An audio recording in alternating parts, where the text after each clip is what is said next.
La femme était entrée seule dans les toilettes, mais elle ne comptait pas utiliser les lieux. À la place, elle sortit son sac et vérifia ce qu'elle venait de voler.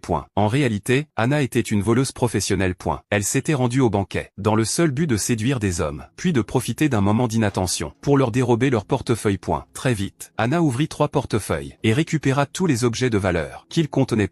Parmi eux, en plus d'un peu d'argent liquide, se trouvait également une montre à gousset, qui lui plaisait énormément. Quelques instants plus tard, Anna se plaça devant le miroir, et arrangea rapidement son apparence, prête à retourner dehors, pour chercher de nouvelles victimes. Mais au moment précis, où elle se retourna pour partir, elle remarqua soudain, que le miroir derrière elle, était en réalité une armoire verrouillée. Immédiatement, Anna pensa qu'un trésor pouvait être caché à l'intérieur. Une idée lui traversa aussitôt l'esprit. Elle s'approcha instinctivement, tendit la main, et tira sur la porte.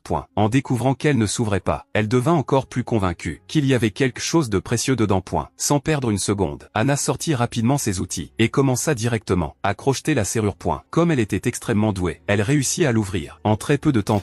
Mais elle ne s'attendait pas à se couper accidentellement le doigt. À cet instant-là, alors qu'elle attrapait un morceau de papier pour essuyer le sang sur sa main, elle entendit soudainement la porte de l'armoire claquer violemment. Face à cette situation étrange, Anna devint immédiatement encore plus curieuse. Elle se précipita vers l'armoire, utilisa toute sa force, et tira brutalement sur la porte pour l'ouvrir. Mais l'instant d'après, au lieu d'y découvrir un trésor, elle aperçut une créature monstrueuse, recouverte d'innombrables tentacules. Comprenant aussitôt que quelque chose n'allait pas, Anna referma la porte, dans la panique. Mais juste après, le monstre enfermé à l'intérieur se mit à frapper la porte, sans interruption. N'ayant plus aucune autre solution, Anna se mit à hurler de toutes ses forces, pour appeler à l'aide. Pourtant, aussi fort qu'elle criait, personne ne répondit.